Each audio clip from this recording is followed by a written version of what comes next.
welcome everyone. We'll get started in just a couple of minutes. This webinar is being recorded. We want to encourage you to share what you hear and what you're learning on social media. You can connect with the Campaign for Grade Level Reading on Facebook, like our page at Campaign for GLR, and on Twitter, follow the account at Reading by Third. So once again, on Facebook, that's the page Campaign for GLR, and on Twitter, follow the account at Reading by Third. You can post or tweet as we go along, and we will retweet and share your messages. So thank you so much, and we'll get started very briefly.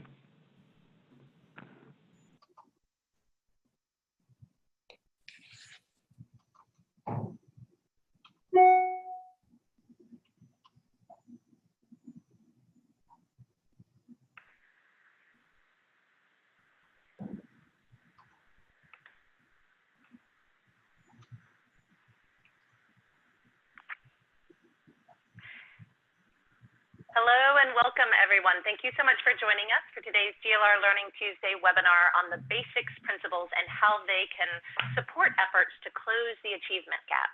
My name is Sarah Torian, and I'm a consultant with the Campaign for Grade Level Reading, and I will be serving as moderator for today's conversation. Before we get started, I just wanted to go over a couple of very quick housekeeping details. First, I'd encourage you, and I see some people already are doing so, to introduce yourself in the chat box on the right-hand side of the screen. Share your name, your organization, and the name of the GLR coalition that you're a part of, if you're a member of a coalition. Also wanted to share that all webinar attendees will be participating in listen-only mode, and that's to avoid any distractions or background noises during our presentations. But we strongly encourage your engagement throughout the webinar, and again, invite you to share any questions that might come to you in the chat box. I'll pull them out during the Q&A portion of the webinar. Also share any ideas or insights that these presentations generate for you. We'd love to hear that as well. As you heard before the webinar opening, we will be recording today's webinar, and I wanted to share that a link to that recording along with the slide deck and any and all resources that are shared during today's webinar will be emailed to you next Monday. So keep an eye out for that email so that you can share what you've learned with others or listen in to remember what you learned.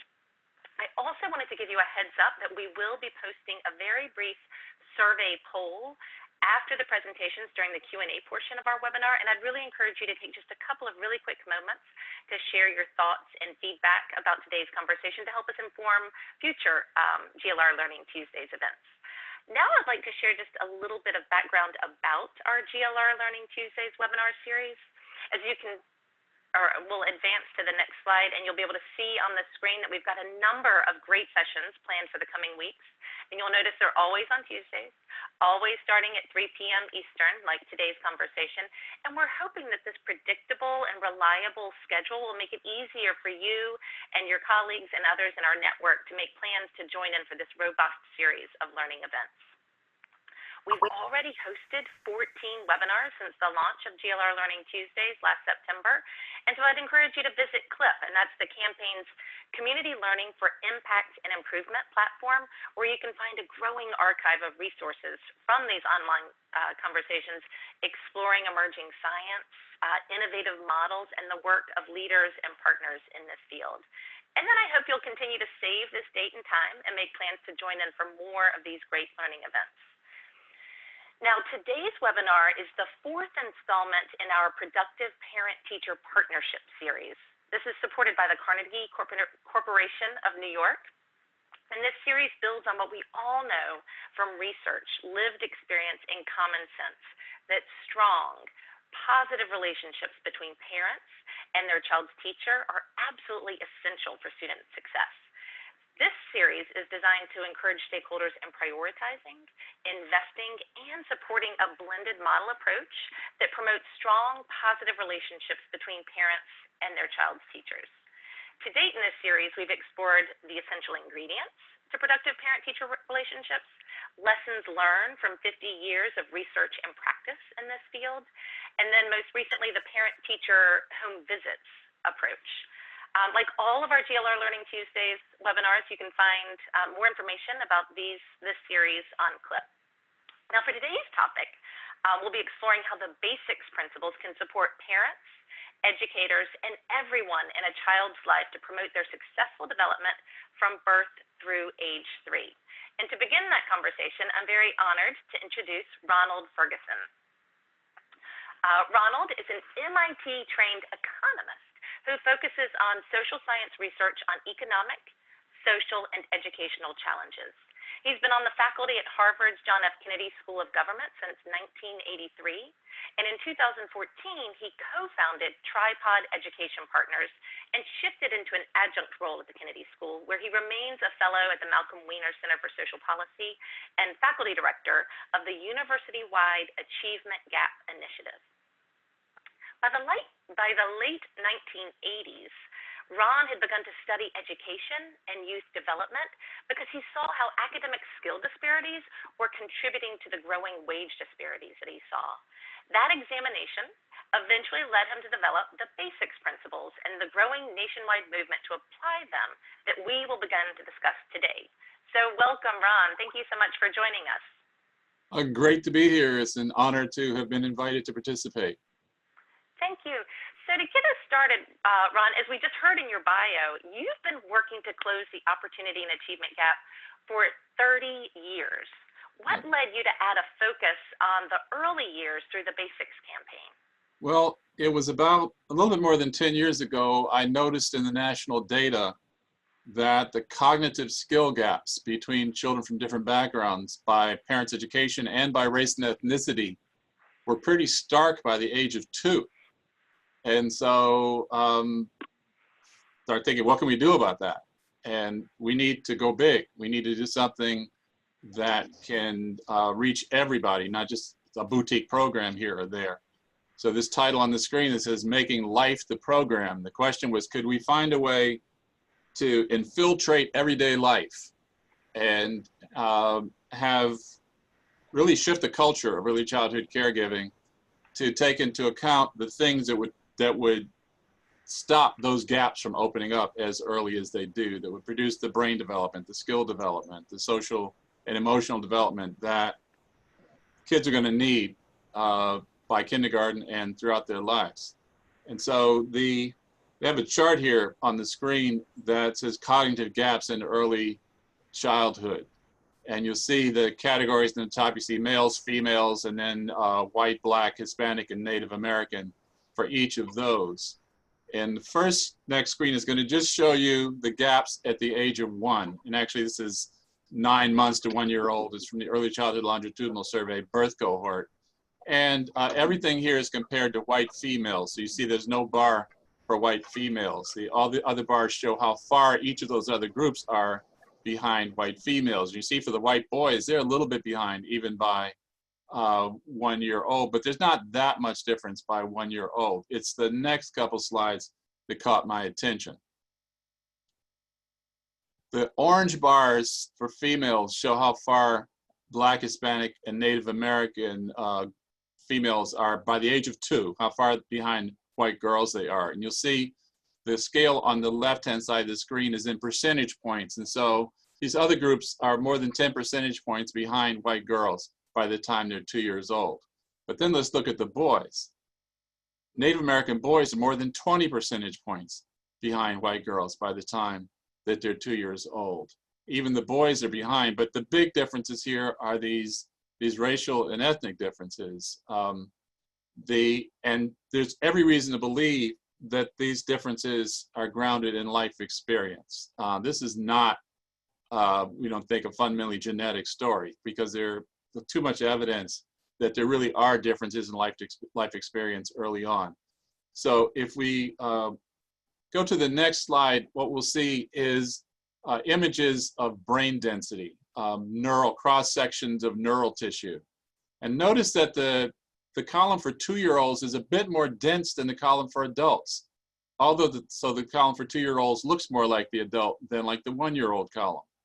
And the issue is here is that there's a use it or lose it phenomenon, where the more stimulation children get when they're young, the more of those neural connections they will keep. There's a pruning process where the connections that don't get used kind of dry up and wither away. Those that do get used thicken up. And so the challenge is to give children the kinds of experiences in those early years of life.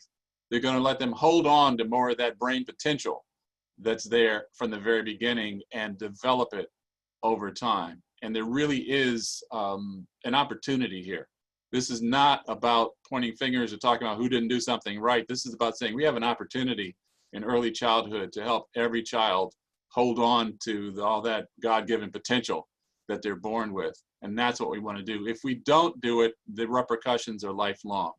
On this next screen, we're talking about the gaps in being on track by the time kids hit 5th grade. Among the children who enter kindergarten well prepared, those who are kindergarten ready, 82% are on track with their basic skills by the time that they get to 5th grade or around the age of 11. But only about half that many, only 45% are on track by the time they hit 5th grade if they entered kindergarten not ready. These numbers are from a study by the Brookings Institution. And so the consequences go on. I don't have it on slides here, but you can predict about half of the high school performance inequality, the differences by the time kids finish high school. About half of that can be predicted by differences that are already there at the beginning of kindergarten. So these first years are just tremendously important. And the challenge is to not be passive, to step up and do something about that. So we ask, what can we do? And our answer is to saturate the community with what we call the basics principles, to make life the program, to have families experience positive reinforcements in lots of different settings around the community.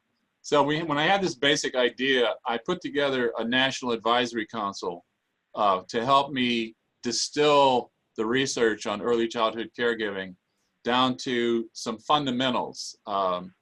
And over the space of a couple of years, we distilled what we used to call the fundamental 5, and now we call the basics principles. We ended up shifting to call them the basics, so we started in Boston, and the Boston basics was a nice alliteration, although now, because we've got lots of different communities around the country and more internationally, we just talk about the basics, and the new logos for localities now have the name of the locality under the basics logo. But in any case, I'm going to tell you a little bit about each of the 5 basic principles that are on the screen. So the first one, just isolated on the next screen here, is maximize love, manage stress. Turns out that the level of emotional security that infants and toddlers experience affects what are called executive function skills. And these are basically self-control skills. The ability to shift attention from one thing to another, to make a plan and follow through on it.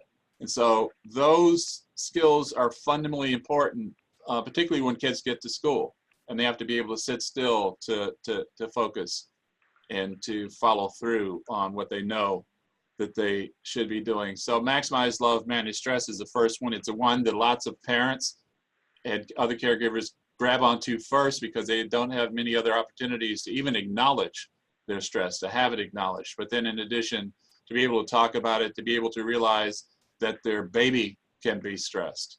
And ultimately to be able to realize that some of the things that they used to think were right, like not picking a baby up when they were crying a lot because you didn't want to hold them too much and spoil them. We talk about babies don't spoil. So if you have the urge to pick the baby up and the baby seems to want to be held during the middle of the day, that is a good thing to do. That contributes to emotional security. It helps to support the development of these executive function skills. So that's maximize love, manage stress. It's the first of the basics principles. The second principle is to talk, sing, and point. Babies can hear at least 3 months before they're born, so they come out of the womb already having started to encode language. We want to talk real talk from the very beginning so that we can accelerate language acquisition by helping children to really nail down those patterns, the sound patterns. Pointing helps to accelerate children's ability to connect words and objects. And so talk, sing, and point is the second of the basics and has to do with language acquisition. The third of the basics is to count, group, and compare. People talk a lot about reading, even talking, but they don't talk that much about numeracy and laying the foundations for for numeracy. Helping a toddler realize that numbers correspond to sets of things, that 5 is 5 of something, not just the word you say after 4 and before 6, opens up a new world of understanding. All of a sudden, lots of things make sense that may not have made sense before. We use grouping games with infants and toddlers, particularly with toddlers, that use between 4 and 10 objects. Regrouping helps children to catch on to the idea that we're talking about groups of objects, making comparisons, magnitude, high, low, near, far, big, small, help to really build that brain circuitry that later is going to be so useful for doing mathematics. The fourth of the basics is to explore through movement and play. And here we want parents and caregivers to know that playtime is exploration and discovery time, that we need to pay attention to what children seem interested in, to even see a 4-month-old staring at something, move it closer to them, let them touch it, let them handle it, speak with enthusiasm to help them understand that their curiosity is welcomed and that you want to be a learning and a play partner. Finally, the fifth of the basics is to read and discuss stories. We've all talked a lot about reading, but we don't talk that much about discussion. And the idea is the back and forth exchange of ideas helps to build comprehension. Even a 2-year-old has a thought, has an idea. You know, what do you think is going to happen next? Why do you think the character did that? What would you do if you were them? And so that interaction, even an infant, and I should say, we talk about read and discuss, it's not really about reading. It's about having a good interaction with the book. A 2-year-old doesn't know whether you're reading. So it's just about telling a story that goes along with the pictures on the page, pointing at the bright colors, speaking with expression is what read and discuss stories is about. And so those 5 basics are the foundation for the entire basics movement, for all that we do, those 5 basics principles. And we take those and we integrate those into a set of materials that are aimed at helping produce a behavior change for parents. And here we see 3 gears really that have to do with building awareness and knowledge and reminders and nudges and social reinforcements. We have materials that are various kinds of print and videos collateral. If you go to the next screen, we will, next screen, a couple of handouts that we use. So these are cards, handouts that can be given. The handout on the right is actually to be used during well baby visits. We have a card for each well baby visit during the first 3 years of life that has some facts on it, some try this is on it, gives the pediatrician some clues for good things to talk about during the visit. The next slide has on it some additional, another tool for spreading awareness. It's called a video or digital brochure. Looks like a book, but you can push buttons and look at all 5 of the basics videos. The next slide has on it our text messaging. So twice weekly text messaging for the first 3 years of life, where the text messages are always tied to the basics principles. And we go from there to the next slide. This is the interaction between a health professional and a parent, where the we have a little script that they can use. It basically is a way to affirm the parents' ideas, to add some new ideas, and have them leave that encounter with a few plans for what they're going to do. And as we keep going here, next slide. What we're trying to do is to achieve what we call socio-ecological saturation, really. We want to build a network of relationships between all of the various kinds of community-based organizations where parents already know and trust the people they're interacting with. So integrating basics principles into the regular routine conversations and interactions that occur in these kinds of places. And we're trying to develop tailored tools that fit each of these sectors. So this is the way we think about the community-wide socio-ecological saturation. Now, our strategy for going about that really has 3 prongs. One prong is to focus on, because you can't do everything at once. You have to kind of, take your take your time to parse all this work. And so one way to chunk it is through sector-based emphasis. And the sector that absolutely touches everybody is the health sector. And so focusing on the health sector is something that a lot of our cities do, but also libraries are doing interesting things in faith-based organizations. And then the place-based focus, choosing a few neighborhoods where you really go deep and try to achieve proof points for the socioecological saturation. And then finally, broad communications and marketing, where we try to hit citywide. And over time, building out these strategies is a way ultimately to achieve penetration and to go to scale. Ultimately, what we want to do is to move the trend line on school readiness. So this next diagram is an image of a trend without the basics principles being implemented in the community. But after this, if the idea is that once we start to implement, that trend line should rotate up, and the impact of our work is going to be the difference between what the trend would have been and what the trend becomes once we have done this. And over time, what we expect to do is to rotate that trend line, that the development during those early childhood years is shown on the next slide. So maybe over a period of 10 years, we might double the kindergarten readiness rate from that lower trajectory up through that higher trajectory.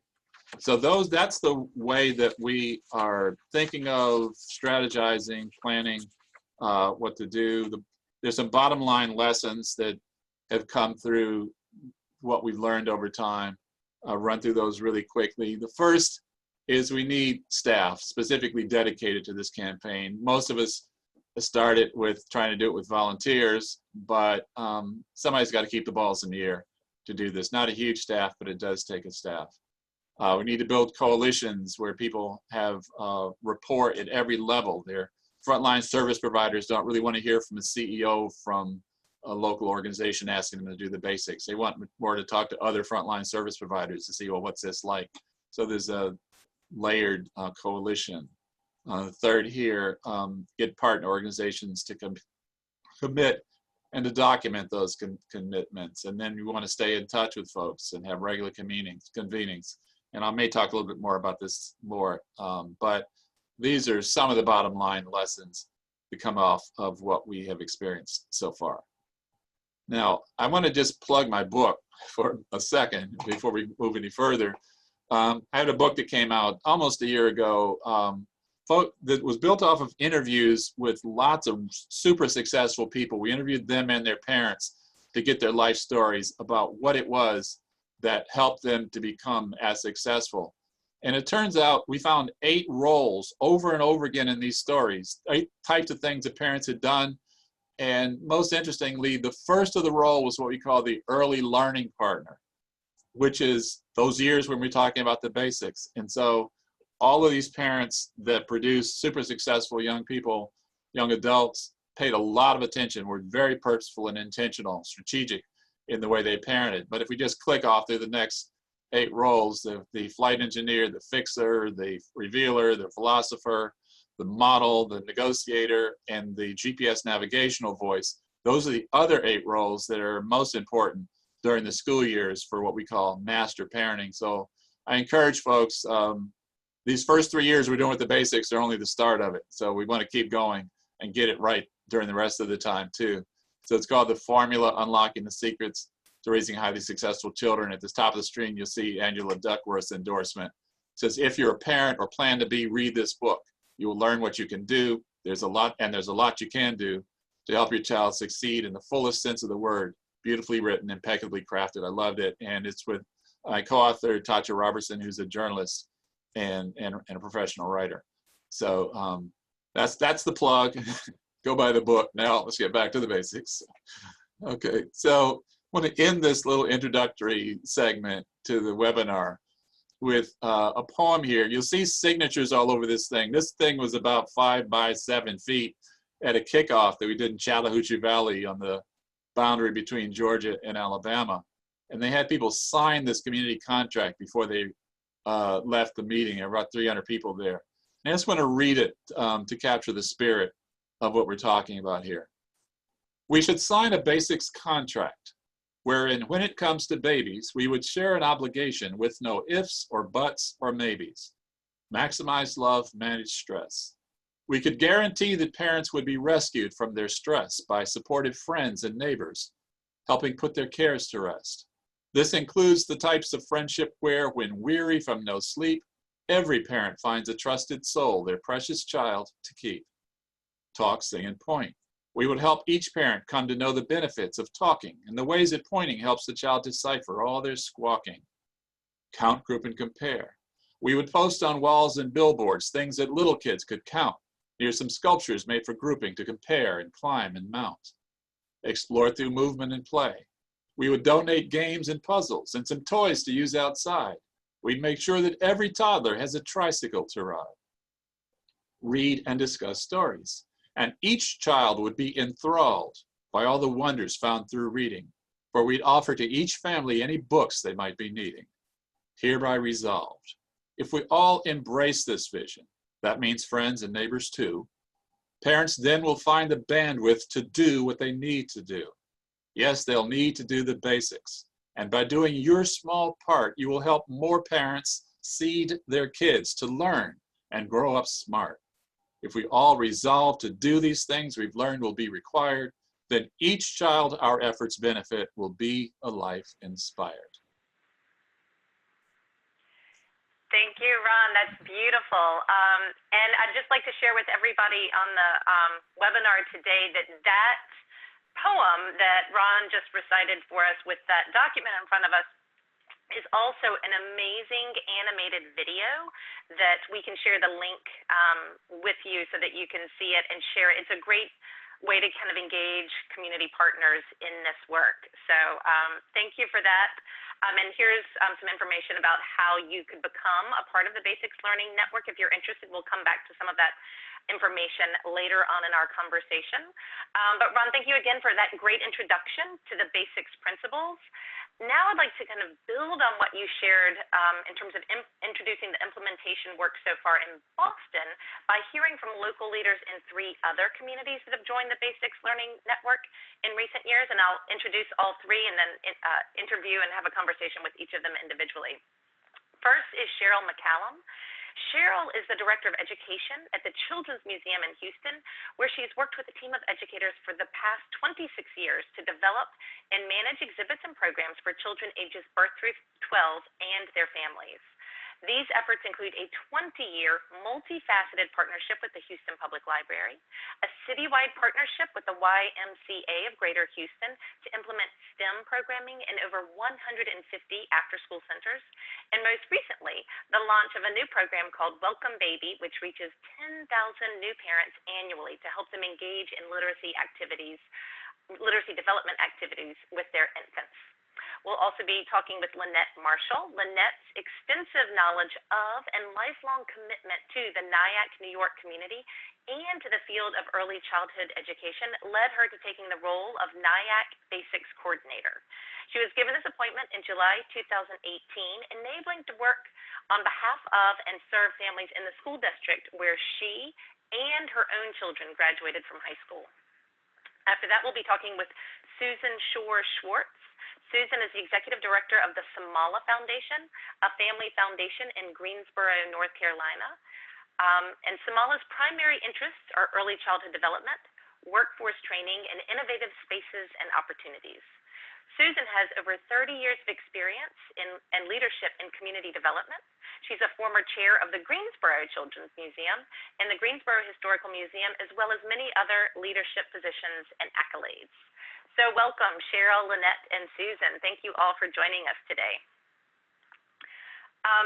Thought we could start with you, Cheryl, because I understand that Houston was a fairly early adopter of the basics principles, starting about 3 years ago. How is the work structured in Houston? Who's involved? How did you engage them? And what roles are they playing in this work? Well, thank you so much, Susan. Let me start off by just giving you a little bit of history about how this came to be in Houston. So Early Matters that you see on the screen is a cross-sector collective impact organization that started in about 2014.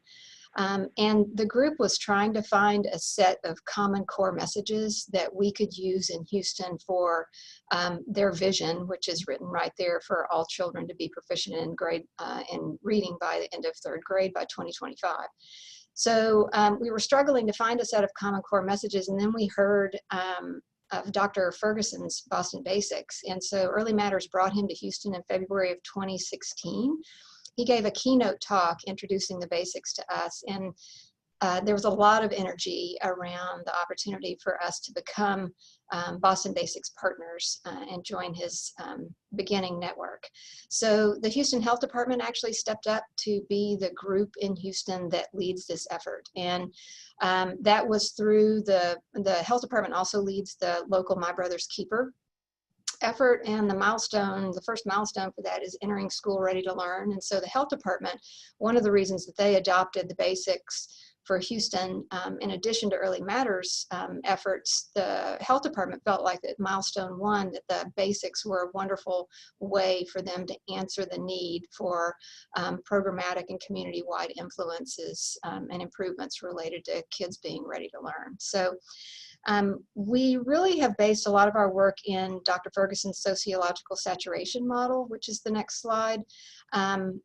I have an older version of it, Dr. Ferguson, so we'll need to pull in your new one, which I really like, with all the connections between agencies. But I have riffed off of this a little bit just to share locally on our end for the Basics Houston. We have probably 3 major efforts going on right now. We want to reach all the sectors that are mentioned on the saturation diagram, but we have made the most progress thus far in health centers, clinics, pediatric clinics primarily, some efforts in museums and libraries, and then primarily libraries, and then government agencies through organizations like WIC centers, which are run by the Health Department. So we have our own collective assets diagram that we've used a little bit locally to try to describe, it's on the next slide, our way of strategizing this idea of working with all these organizations. So it's a complicated diagram, but what I really want to emphasize here is that our efforts in Houston are really based in an idea that we've referred to as persons of trust.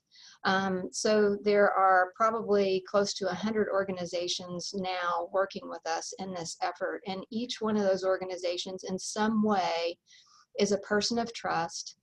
Some people within that organization are persons of trust to a family that has children with birth to 3-year-olds in their family. So it's the blue little half circles around show some of the successes that we've made so far. Welcome Baby was mentioned earlier in my bio. If you go to the right, Houston Basics Fun Shops, I'm going to talk about next. Dr. Keonta Moore is doing brain research and developing brain development curriculum for parents from Rice University, and so she is also part of the partnership along with many others. So in 2017, the Health Department came to us and said, you know, we want to have some parent-child curriculum, actual sessions that we can do with parents in Houston that would describe ways that share with parents ways that they can actualize the 5 basics with their children. So this little girl has puppets on her fingers that are the monkeys, 5 little monkeys attached to that book. So we can quickly go through this next set of slides, because what we've done is work together with the Health Department to use a parent-child engagement platform that we've used at the museum for many, many years in outreach. They are 1-hour parent-child workshops that are oriented toward one specific topic. So you'll see on the left-hand photo here, that's the count, group, and compare. Everything that we do is bilingual in Spanish and English. So it's parents and children with children 0 to 3 with them. Next slide, I believe says it's mostly moms and grandmothers that join us, but sometimes we have dads and grandfathers. The next slide talks about the idea that, is it only for parents and grandparents and children 0 to 3? No way. We invite the whole family. We are super excited when multi-generational folks come in. So you see a lot of siblings in this image. And then It's bilingual, as I said. So right now on our team, we have 3 bilingual educators who are deploying this work in Houston, and we hope for that to grow, actually, not so much through us adding educators to our team, but eventually developing a train the facilitator model where others in town can use the kits that we've developed to deliver workshops to their specific audiences. So I have 3 more related slides. This one is all about the social aspect. It's adult with child, family to family, and educators with participants. We have heard anecdotally by the people who participate in the workshops that one of the reasons that they keep coming back is because of the social opportunities for their children, as well as their opportunities to meet other families that are working on these concepts with their kiddos. The next slide shares that the workshops are developed so that parents can basically co-opt in materials that they might ordinarily have in their homes or be able to easily get access to. And so you'll note on the left-hand slide, obviously, we've got a little laundry basket and a cardboard tube and a paper-made hat where they are rowing their boat. On the right-hand side, look at the green things that you can open as a seek and find, and I think you'll notice where those came from. So the last thing I want to share about the development of these Basics Houston workshops, the 5 workshops that we're hosting right now throughout Houston, we have about 100 of them that we schedule across the year and are hoping to increase that, is that they are also based on evidence. And I'm not sharing any graphs or the specific evidence that we have, but mostly it's categorized within 2 big groupings. One is we're really trying to build confidence in parents that they're already doing these kinds of things with their kids. And so inviting them to the workshop gives them a really wonderful sense of, wow, you know, I'm already doing the basics, and here are a few ideas where I can just, you know, enhance that in my home activities with my kiddos. So the second thing is really giving ideas that they can adopt if they want to, related to ways that they can extend this, maybe build the quality in some of their use of it in some cases, and expand it in their homes. So I just want to jump to my really last slide and talk about another opportunity in Houston where we have developed to share the basics. Really, we're looking for every way to move the basics into multiple kinds of contexts so that as families move around in their just daily interactions, they're going to brush up against these ideas. And so actually one thing I'll say before I move to Welcome Baby is that the museum is currently partnering with the health department to redesign one of their WIC clinic lobbies to be basically a Basics Houston lobby where families can watch the videos, they can do activities related to Basics Houston, and so we'll look forward to sharing out the product of that once it's available. So Welcome Baby is a gift bag that we give out to families through clinics, through child care centers, etc. And it has a fold-out brochure in it that contains 2 pages where the basics are shared, and then we're also suggesting that folks can get on the Basics website locally and see sessions that they can go to, which are the basic sessions that I just talked about a minute ago. So we're looking for all these kinds of opportunities to embed it in to existing programs where it doesn't mean that our partners have to create something brand new. It's just something that they can easily slip into work that they're already doing. So I'll leave it there. Thank you. That's great. Thank you so much for that, Cheryl. It's lovely to see how you were able to use a resource like the basics and integrate it so seamlessly into this amazing program with Welcome Baby that's coming close to scale, reaching 10,000 parents of infants each year. So that's amazing. Thank you for that.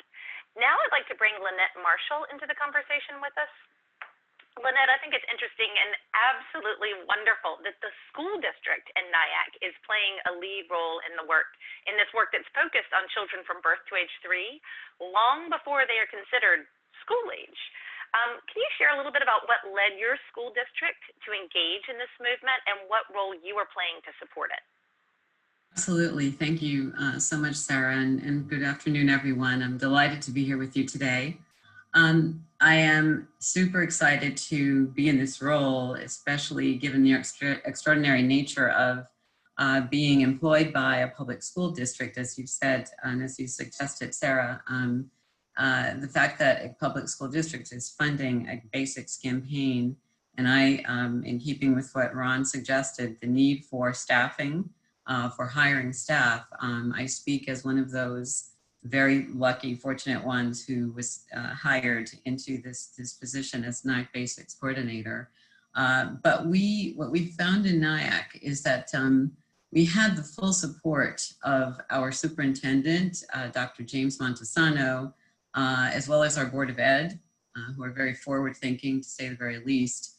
And in their support of the work of our assistant superintendent, Dr. Winsome Gregory, her deep knowledge of and fascination with early brain development research and the science behind that led her to years of really pursuing this and being in pursuit of what she didn't know at the beginning would end up being basics. But all of her work and all of her looking at those gaps in achievement by H2 and too much of a need for remediation and so forth, really led her to speak more to colleagues and share her frustrations and share the needs that she saw so glaringly presented in students that we have served here in Nyack for many years. And essentially, she was led to Dr. Ferguson and to basics. And the fact that after 21 years as an early childhood educator myself,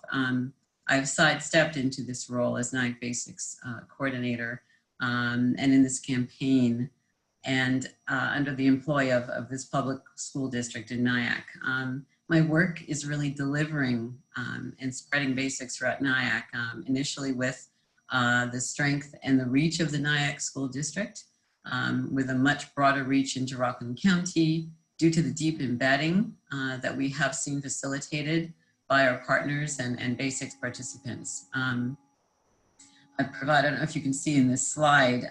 This slide is from the day Dr. Ferguson and New York State Regents were here along with our Board of Ed and vast array of people from our community, including elected officials and so forth. But the big screen there says, a new era for infants and toddlers, spreading the basics.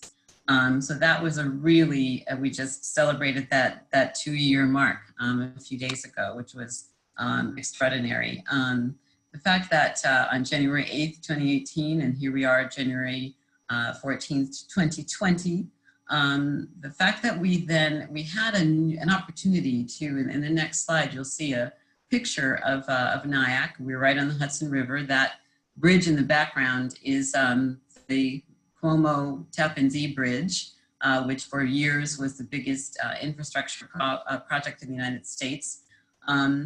But we have the opportunities presented to us as a town that is small, but is a microcosm of the United States, basically. And then we had this opportunity to look at ourselves and to see the challenge for ourselves and our community and the children and families we serve. For all children to enter kindergarten ready to learn, loving learning, and for all children ultimately to read on level by the 3rd grade is absolutely essential. The next slide, you'll see an opportunity that we had to really have a very wonderful, extraordinary, I would say, visit with Dr. Ferguson visiting us and having a grand round at Montefiore Nyack Hospital here.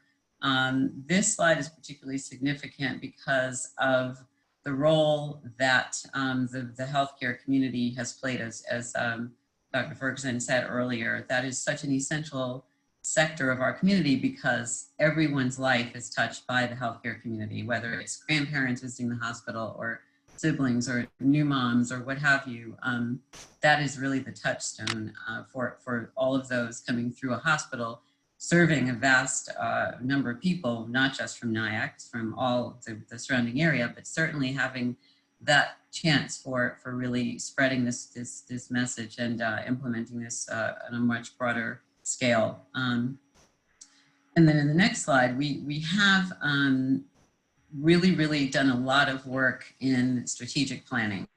And a lot of that has been facilitated with our community partners and community and founding partners, as they're known, belovedly known. But Child Care Resources of Rockland, the licensing agency for Rockland County from the state of New York for all centers providing child care or early education to children in Rockland County, Montefiore Nyack Hospital, as I've stated, Nyack Center, which is our incredible community center here, the Nyack Library, the Rockland County YMCA, the Valley Cottage Library, and the Village of Nyack. So we have here represented several of the key sectors of our community that are suggested in the earlier slides you saw of that socio-ecological model of communities. And that has been extremely critical in our process here with embedding basics. Our next slide, we see and have worked a lot on presenting and really strategizing on a strategic plan. So we have a strategic planning team, we have founding partners, but together, when we come together, we know that all of our efforts with regard to basics and implementing this incredible campaign and this initiative here and these principles, all of it is rooted in our community. We have to build on the strength of the community being at the very root of all of it. And so we love the fact that that is our model. So we have this idea of socio-ecological saturation, engaging our community in all different sectors from all different angles. And the sustainability piece is so critical as we move forward, as we plan, as we have looked back and look forward and make our ongoing plans and our goals, 3-year, 5-year, are all about sustainability, because the last thing that we wanted was for this to feel like or look like another program per se, quote unquote, as opposed to a really sustainable implemented campaign and a lasting initiative that is, and that piece of buy-in can't be overstated. The fact that that buy-in was in place from the day you saw that slide showing our launch, January 8th, 2018, we had buy-in from the critical areas of our community in order to immediately have a yes, have a big yes and a big open-armed welcome for basics in our community, as opposed to really trying to craft that after this campaign had already arrived. So it really was very critical to how this was welcome and how it began here. Interest was gained beginning with our superintendents strategically delivering basics to our Board of Ed, to care and education sector, to community and state representatives, New York State regents, elected officials, the healthcare sector, the business community here, the Chamber of Commerce, to faith organizations, etc. The message was really basic, if you will, that these principles for early engagement work when applied liberally and throughout the community. The 3 major languages spoken here, which is also an opportunity for us every day: English, Spanish, and Creole. Myself being fluent in Spanish, being able to speak to our growing Spanish-speaking population here.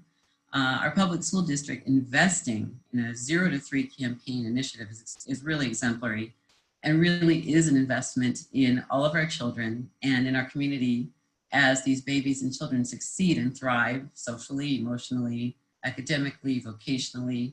And our vision is really for many of them to not just to live here now and graduate from high school, but we're hoping that after they've graduated, they will choose to come back here, raise their children here, and continue to practice basics in the lives that they will have established as really successful lifelong learners. Our next few slides are some examples of what's happening in Nyack, and those can just be rolled through, kind of looking like the parents that we have here in our community practicing basics. So it's really, the practical engagement is happening, again, around the socio-ecological saturation concept. The basics movement presents that. It really kind of gives it to you I have it in front of my face all the time on the wall, and I refer to it often.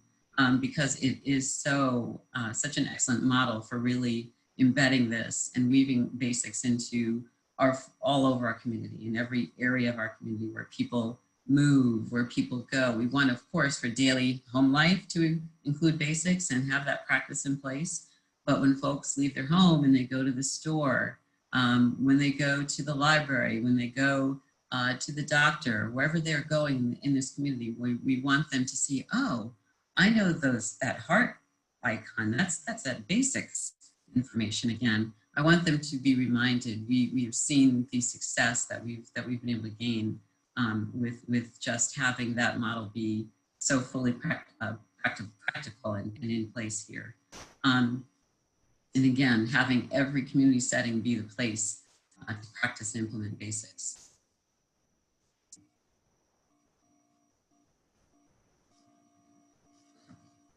You see anytime I get an opportunity to sing as an early childhood educator, I'm going to jump at it right away.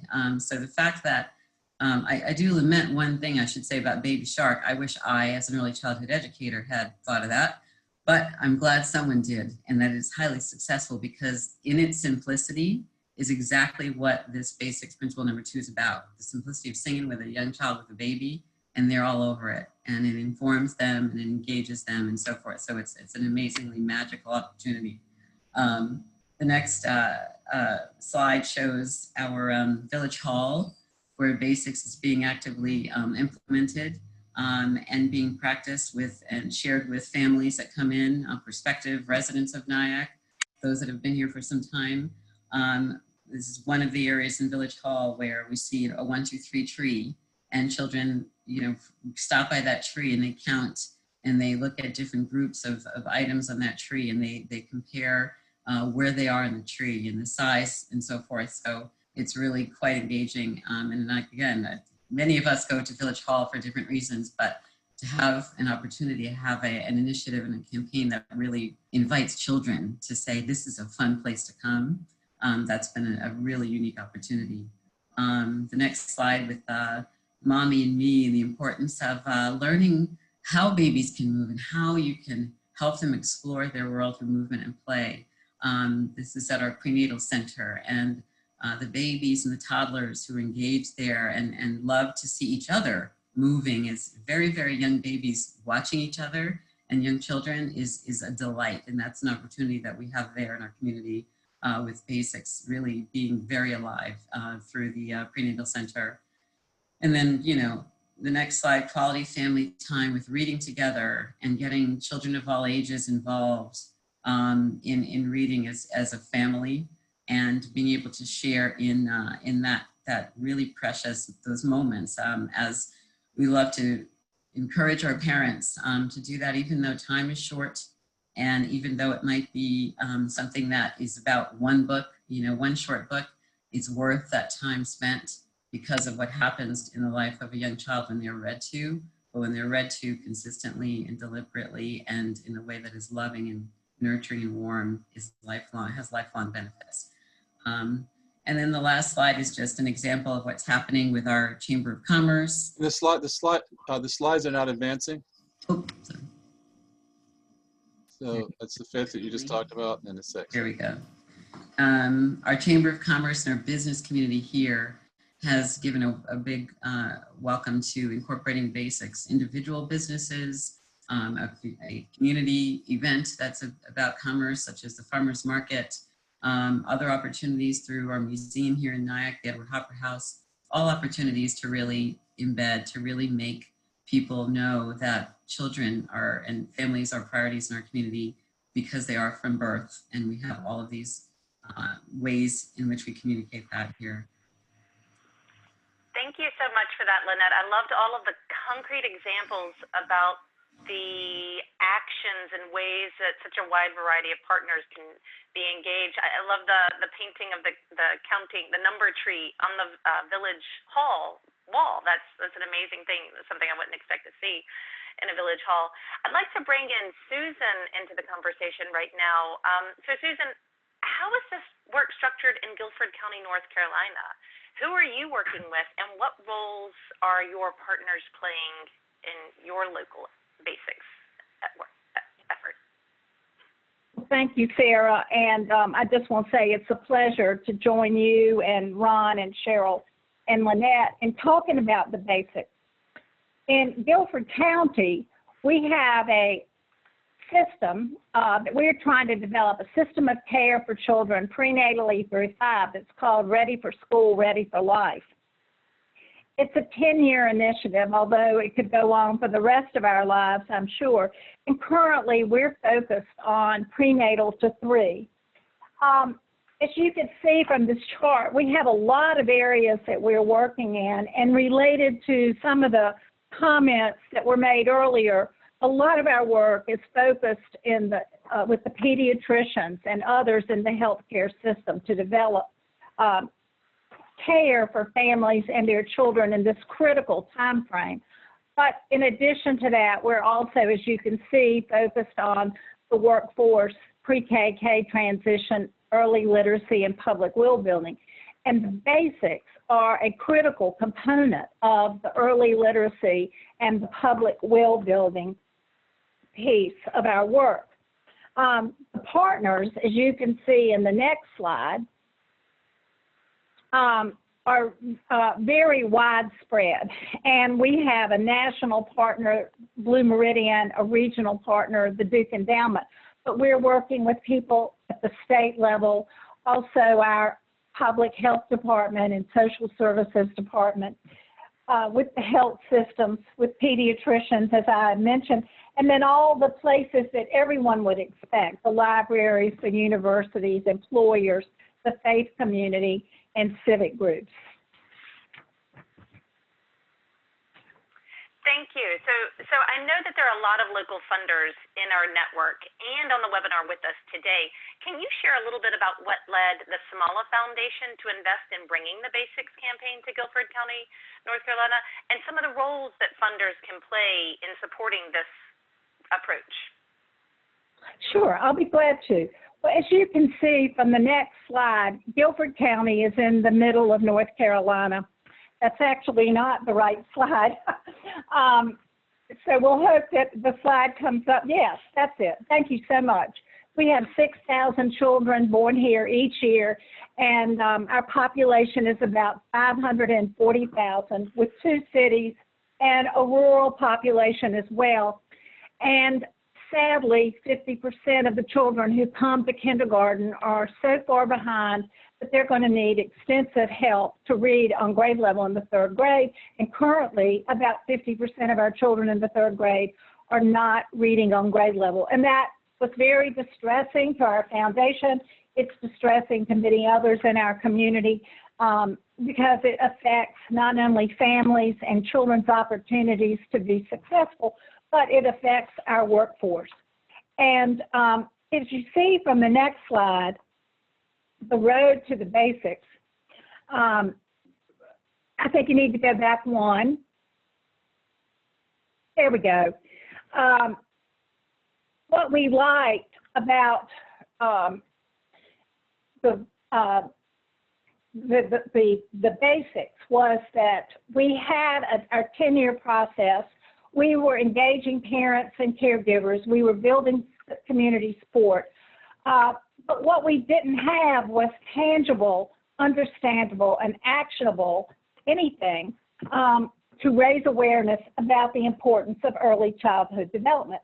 And then it just happened that several of us went to Charlotte for the Institute on Child Success conference a number of years ago, and who should be there but Dr. Ron Ferguson, talking about the basics. And we were just so impressed with the videos, with the work that had been done in Boston. And it caused our foundation to really explore, could we bring the basics to Guilford County? And then over time, it turned out that it just fell in so nicely with Ready for School, Ready for Life. I think what we liked about the basics were the same things that other people liked, that there are only 5 of them, they're simple, they're free, and that they're designed to help child care providers and other adults. And like everyone else you've heard from, our goal is to build a community culture about the basics. And so that is why we got involved as a foundation. And we have many others who have joined us. And I think to answer your question, why do we want to invest this way and why do other foundations? It is simple, but it is something that we think if we connect with the right people, the message can expand and expand and expand. And there's an opportunity for everyone in our community to play a part in this, not just the structure of Ready for School, Ready for Life, or a foundation or two. It really can be a community effort. That's great. Thank you. That's kind of like what Ron was saying about making life the program. If we just kind of embed this into our community and make it a part of how we live as a community. So now I know that Guilford County is fairly new to the Basics Learning Network, especially compared to Houston and Nyack. You've been engaged for about 1 year, but what are some of the exciting things that you've seen happen since you helped launch the Basics in Guilford County? Well, we have tried, I think, to work in 4 areas: spreading the word, sending people to our website, having outreach to employers and key community groups, and then providing training and education to the partners who can spread the word. So if you look at the category of spreading the word, you can see a list of things that we have done to reach the community. Just this last summer, we have 2 minor league baseball parks in our cities, and we had advertisements at every game.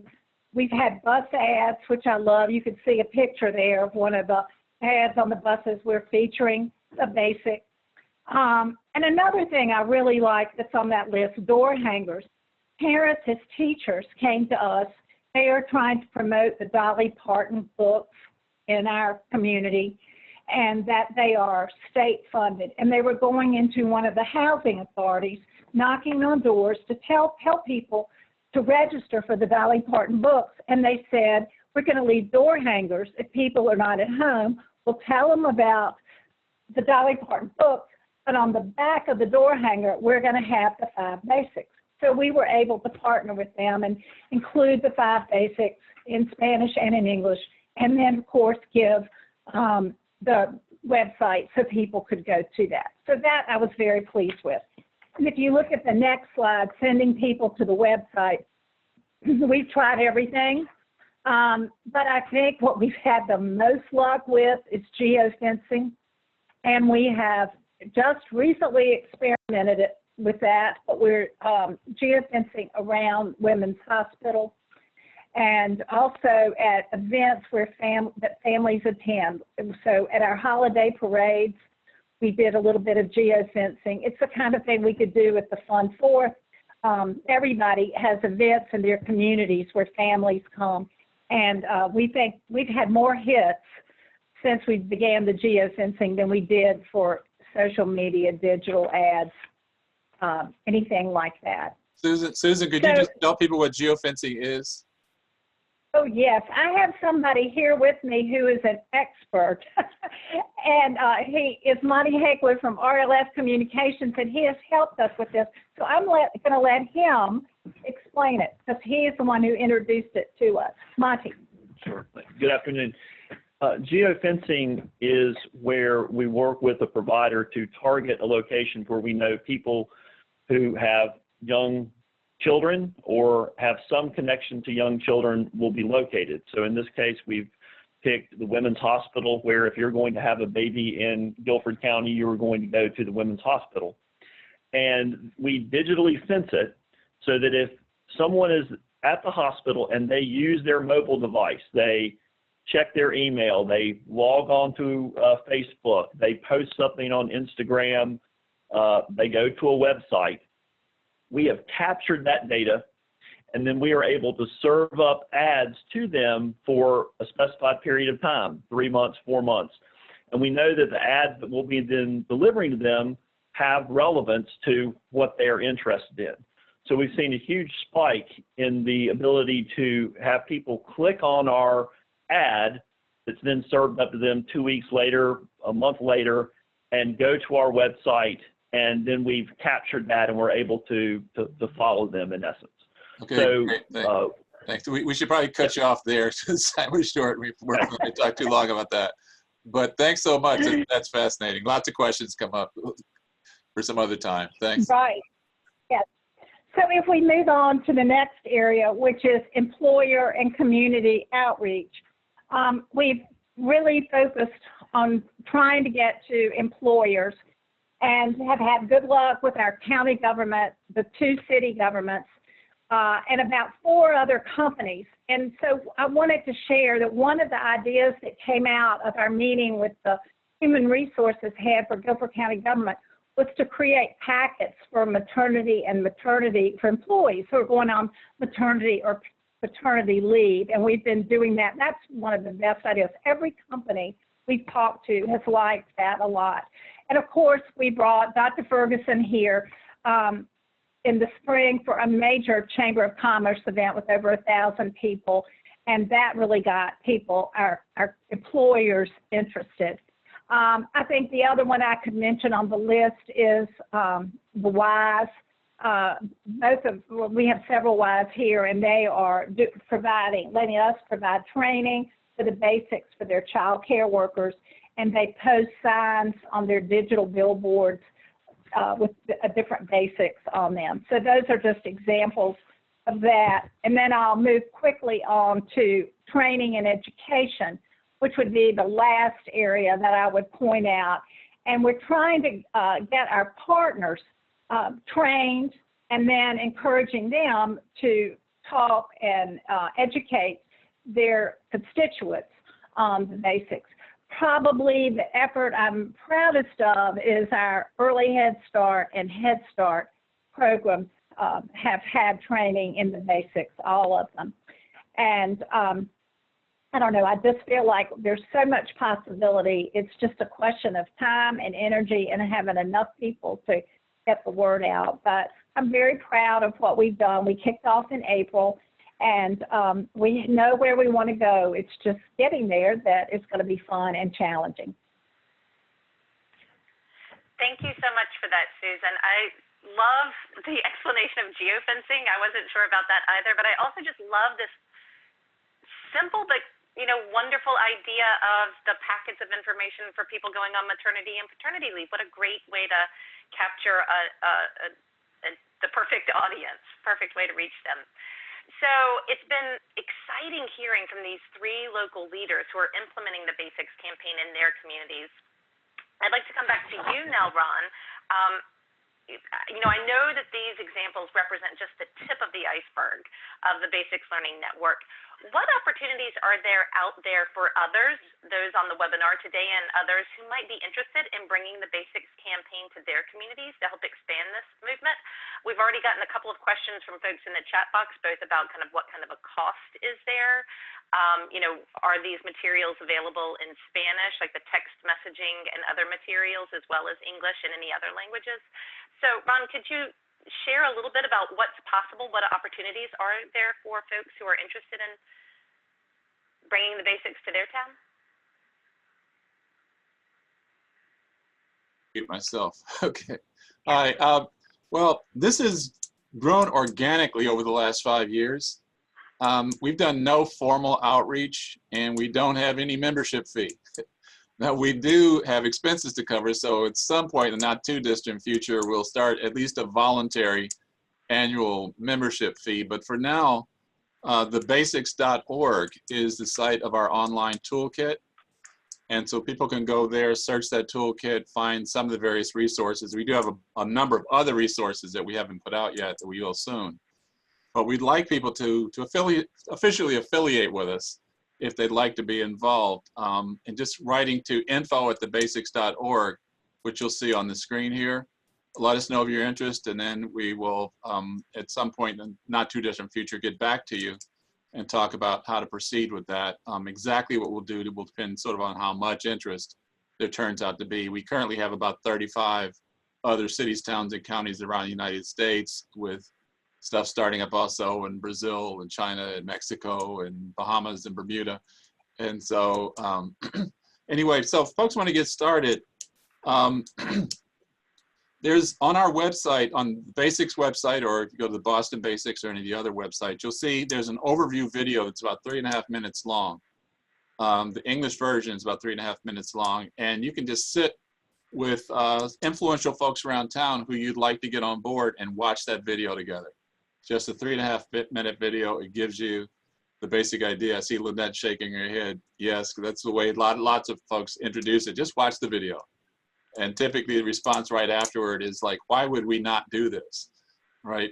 And so, and then just make the rounds with one-on-one conversations with influential folks around town, get them to agree that this is something you should do. Find some of the more forward-thinking frontline organizations that interact with parents, show them some of the materials on the website that they can distribute, their discussion guides, things that actually tell you the format of how to go about this on the website that you can get the ball rolling on. Once the ball is kind of rolling, hold a kickoff event where you hold, bring lots of people together to declare collectively. Lynnette showed a picture of their kickoff event. Sometimes I come to town for those, sometimes I don't, it's up to you. We can figure that out, but just get the ball rolling, get started, and then it just kind of grows as different people become involved. A really important idea is to find people who are already early childhood specialists and advocates in town. Maybe some of the people who are teaching early childhood trainers at a local community college, and have them become volunteer trainers who can go around town and provide hour-long trainings to the staff at various different kinds of organizations. So we do have as we call it, the Basics Learning Network, which is the network of all these different places that are involved. And you'll see there's a little bit of innovation going on at each of these places. The non-negotiable is the wording of the basics principles. We don't change that. Any major change to the wording, we actually ask people to get our permission before you do that, just so we can protect the quality of the messages that are going on. But I always tell people when they say, hey, can our community join? They say, we're still figuring it out.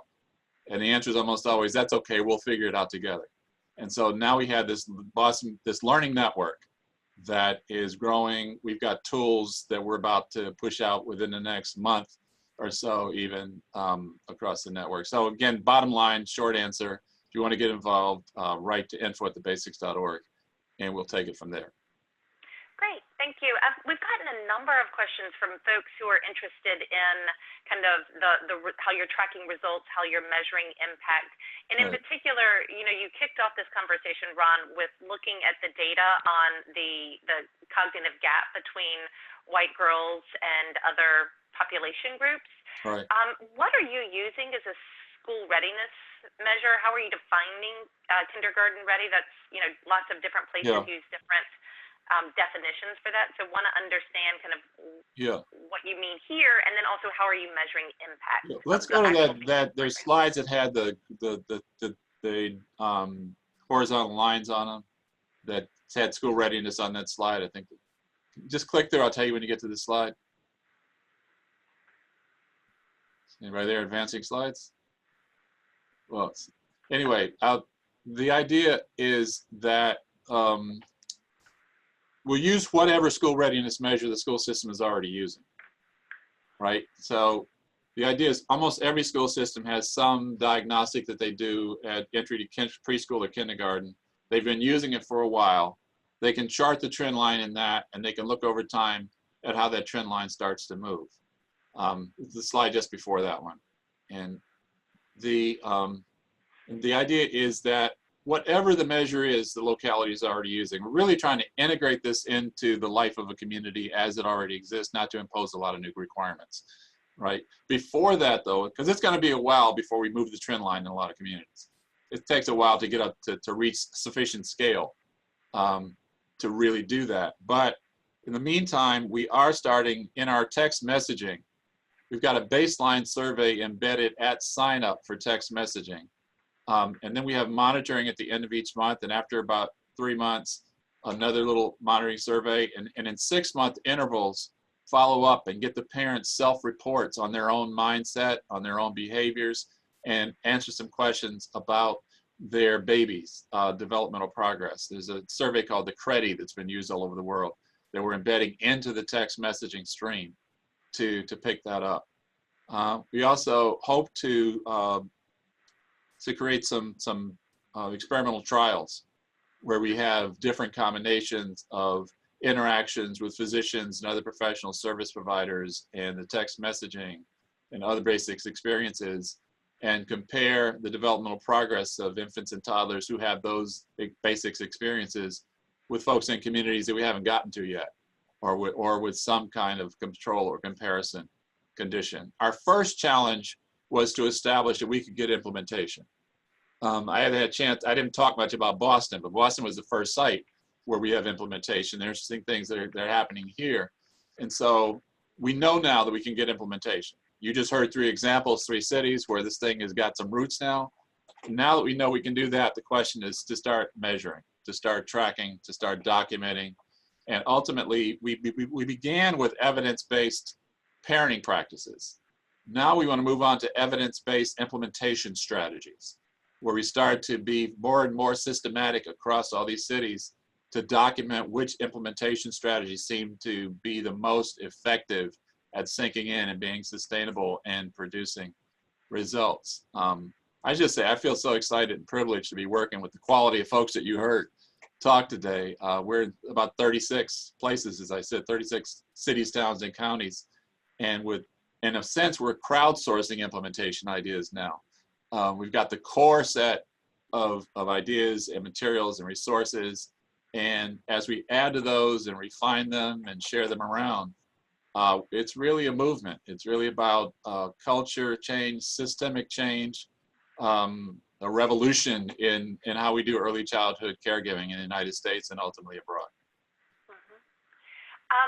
Several people have talked about kind of partnering with hospitals and with birthing centers. A couple of questions have come in about whether or not basics communities are partnering with OBGYN offices, where these nervous and expectant parents are coming in, and also Reach Out and Read pediatrician sites that have, demonstrated a commitment to supporting literacy efforts. Yep. Do you know of that, Ron, or any of our other presentations? Part of what we're learning, and everything is early, is that particularly for large healthcare centers and hospitals, every department is almost like a different organization, right? And so you can engage OBGYN and pediatrics and behavioral health. And sometimes people in Lynnette's role have to engage each of those separately, okay? But we can tailor approaches depending upon the timing and the exact audience that folks are doing. We're developing, we call a baby box that's a kit for a healthcare department that has in it the handouts they can use, the things they can post, the video brochures they can share for people to watch while they're sitting waiting for the doctor. All those things are a packet that can be given to use to make it easy. In healthcare and other places, we want, when people say, okay, I like this, so what should I do? We want to be able to give, here, this is a packet, just don't go do it. Lynnette, your hand up. Can we unmute Lynnette?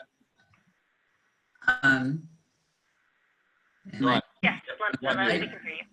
I just wanted to quickly add, absolutely correct, Ron, and that's another place where training the trainers comes in extremely strategically because when we go into, for instance, the healthcare community here in Nyack, we've gone into the prenatal center, we've gone into different departments in the hospital, and where we train trainers, and we also give them the opportunity to put to use the toolkit, which is phenomenal. I can't tell you how useful that is, and how each one of the sectors and our community partners and so forth can take pieces of that, and again, keeping the integrity of the material, really, really standard, but making it their own and really being able to know their audience and therefore being able to know how they can best present basics to a wide range of their customers or patients, et cetera. Lynnette, while we have you, well, quickly, let me get a follow-up question. Ron, you mentioned the name of a survey. Can you say that again? Somebody was asking that missed it, and I missed it too. CREDI, C-R-E-D-I. All right, great. But then, Lynnette, I want to stay with you for a moment. We've had somebody ask a question who, like you, is working with a school district, but in Colorado. And so, you know, her district is like yours in that it understands the need to partner in the birth through age 3 space. And she wants to know what challenges you faced from your distinct position, you know, being housed in the school district. How have you balanced your ownership of the work with this collaborative cross-sector nature of work? Have you faced challenges with partners feeling like the work is owned by the school district, that it's not theirs to kind of own and fully move and drive? And especially kind of given the fact that, you know, you're trying to drive this, but you're reliant upon community programs for success. Any thoughts to share about kind of the, you know, there's the perks, but also the challenges of being in that school district role? Yeah, that's an excellent question.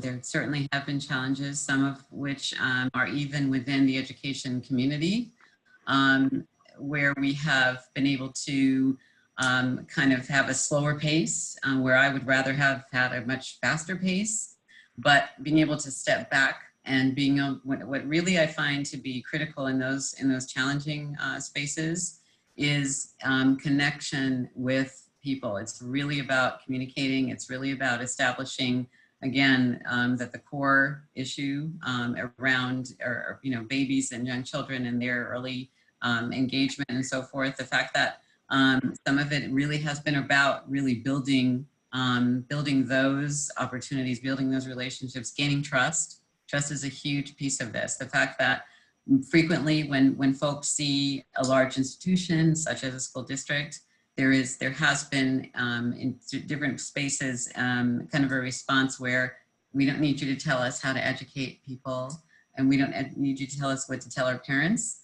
But when we give them the freshness of the basics principles and of this message, and that again, myself again as an early childhood educator, I'm all about establishing trust. That, you know, I learn from my partners, I learn from my parents, I learn from my providers in every area and every sector of the community. So it really becomes about that building trust and building relationship, and then being able to have that concept that we're doing this together. That, you know, I quote Ron all the time and saying we're doing together what none of us can do alone, and having those opportunities to then, you know, take that half a step back and then step forward together.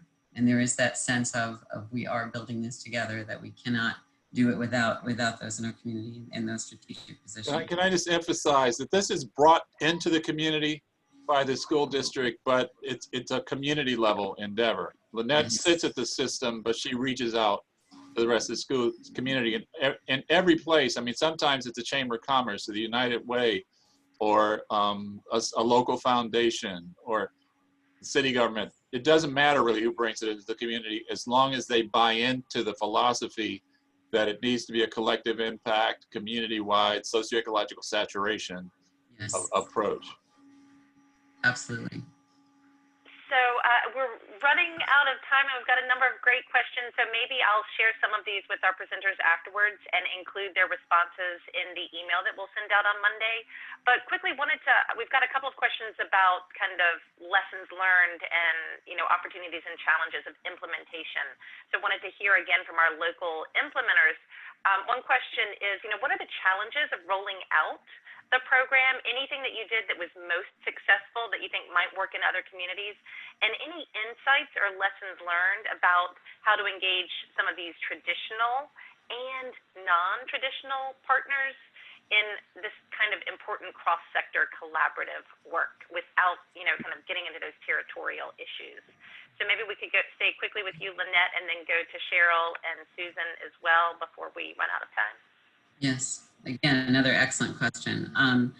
Where I've seen success here with Nyack and with basics in our community and our district is I am always challenging myself to understand who is on the receiving end of my messaging regarding basics. So when I look at you know, our community, and I look at those in the business industry here, whatever area of business they are, business owners here, when I approach them, I'm approaching them as an individual in this, consortium of business here in Nyack. So, and again, this is people that are providing business or services and so forth to those who live in Nyack and many people that come from outside of Nyack. So when I am approaching those individuals who I would love to buy in again and have that opportunity to take basics and really make it a sustainable part of what they do here in the community, I am constantly challenging myself. This is new. This is a new presentation of something that I've been doing for a year and a half that I immediately was a yes for me. But this is someone who it's a maybe. And so my challenge is always, I want that maybe to be a yes with the ability to see the scope that we again reach, because we are a community effort, because we do have the strength of a community, of a school district presenting this. But again, looking at each individual provider, as it were, here with the backdrop of being all of us inclusively presenting the same message. Great. Anything that you would add to that, or other insights from you, Cheryl? I would. One of the things that I think's been really beneficial for us here in Houston is the fact that the city health department adopted it. I mean, we've got over 4 million people in our general area that we're trying to serve, but the health department is connected in so many different ways to many different sectors. And so that was a really helpful starting point, and to have them as the lead. As the Children's Museum, though, our brand is super strong. It's very well known in the community. We serve over 1.5 million people a year. And so the marriage between us and the health department has been really good, because the health department kind of relies on us for our marketing expertise and our ability to communicate messaging. And then they have the cross-sector connections and leverage points, frankly, that can really help pull everyone else into the system that we've been trying to create as a community. Great point. Susan, would you have something to add? Yes, I think so. I think that there are three things that have been extraordinary for us. One, the launch, and what happened at the launch was that the different organizations who are serving young children and their families said, oh, this is the best message. This is what we've needed. And in turn, they wanted training within their organizations, whether it was Head Start or the Department of Social Services or others. So that's one key thing. I think the employers, going to them is hard work, but I think it's going to pay off in the long run. And like I said, I think the geofencing was a surprise, but it's really been helpful. And I would say in terms of lessons learned, we really started off with the marketing communications campaign. And the aha is you've just got to have people who are devoted to this, who are following up. And I think that's been said on several fronts, but it's really important. And the more people you can have, the better. This is great advice, great insights from all of you. I know we're right up on the end of our time together. And before I close, I just want to share my appreciation once again with our amazing presenters today, Ronald Ferguson, Cheryl McCallum, Lynnette Marshall, and Susan Schwartz. I'd also like to thank all of you who've joined in today, all of your great questions that you've asked and your engagement throughout this conversation. I hope you found these presentations as inspiring as I did. I'd also like to remind everyone about the upcoming GLR Learning Tuesdays webinars that we have scheduled for later on this month. And in addition to the schedule of Learning Tuesdays webinars, we've got a special update on a conversation tomorrow being hosted by Promise Ventures Studio. It's going to be Wednesday, January 15th, and it'll be lifting up emerging innovations to support parents in the early years, including a video presentation by the campaign's director, Ralph Smith. But don't worry if you can't join tomorrow at late notice. We will be engaging Promise Ventures Studios, and we'll be sharing this information in an upcoming GLR Learning Tuesdays webinar. So stay tuned for that. Thank you all again for joining in today, for being a part of the GLR Learning Tuesdays webinar series, and I hope you all have a great rest of your day. Bye-bye.